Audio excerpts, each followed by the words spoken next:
Assalamualaikum warahmatullahi wabarakatuh. Di sini kami dari kelompok 2 akan menjelaskan tentang pratikum pewarisan sifat. Perkenalkan, nama saya Rama Widyastuti. Nama saya Kroto Aini. Nama saya Satya Sotia Paramita. Nama saya Luki Prasetyo. Nama saya Ella Permatasari. Di sini saya akan menjelaskan isi dari laporan kami. Yang pertama ada tujuan. Tujuan pertama mengetahui variasi sifat pada manusia, khususnya sifat-sifat genetik. Yang kedua ada mengetahui penyebaran sifat-sifat dan melihat persamaan sifat terbanyak dalam populasi kelas. Yang kedua ada alat dan bahan. Kami menggunakan alat tulis dan alat perekam.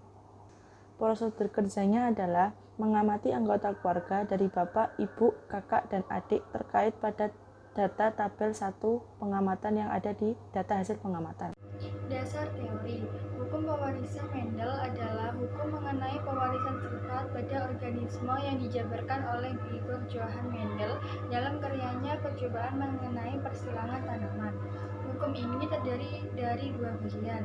Satu, hukum pemisahan dari Mendel juga dikenal sebagai hukum pertama Mendel. Dua, hukum berpasangan secara bebas dari Mendel juga dikenal sebagai hukum kedua Mendel. Hukum kedua Mendel menyatakan bahwa bila dua individu mempunyai dua pasang atau lebih sifat, maka diturunkannya sepasang sifat secara bebas, tidak bergantung pada pasangan sifat yang lain dengan sifat yang berbeda tidak saling mengaruhi. Hal ini menjelaskan bahwa gen yang menentukan tinggi tanaman dengan warna bunga satu tanaman tidak saling memengaruhi. Pewarisan sifat atau hereditas merupakan penurunan sifat dari induk atau organ tua kepada keturunannya atau anak. Di dalam inti sel terdapat kromosom. Kromosom merupakan benang-benang halus yang berfungsi sebagai faktor pembawa sifat keturunan. Di dalam kromosom terdapat substansi pembawa sifat keturunan yang terdiri atas senyawa kimia yang disebut gen. Gen berfungsi sebagai penentu sifat-sifat suatu makhluk hidup kromosom, dan gen inilah yang mengendalikan pewarisan sifat pada makhluk hidup. Kromosom adalah materi genetik yang berupa benang-benang halus atau kromatik yang berfungsi sebagai pembawa informasi genetik kepada keturunannya. Setiap ini, sel suatu makhluk hidup memiliki dua jenis kromosom, yaitu kromosom tubuh atau autosom dan kromosom kelamin atau gonosom.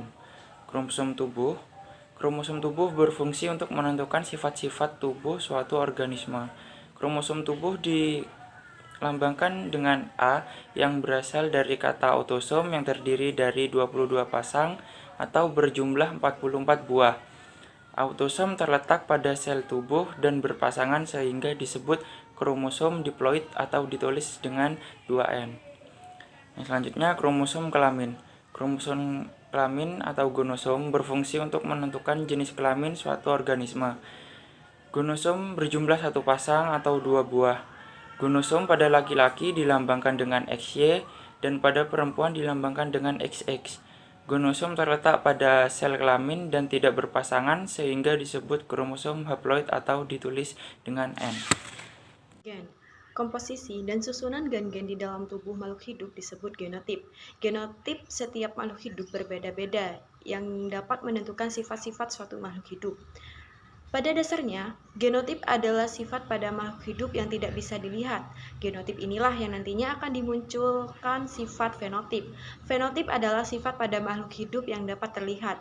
Sifat fenotip merupakan perpaduan antara sifat genotip dan lingkungannya. Selanjutnya adalah pembelahan sel mitosis. Pembelahan mitosis menghasilkan dua sel anakan yang serupa genetis. Dalam hal ini, kedua anakan mempunyai susunan genetika sama dengan induknya. Jumlah kromosom sel anakan adalah 2N atau dinamakan diploid.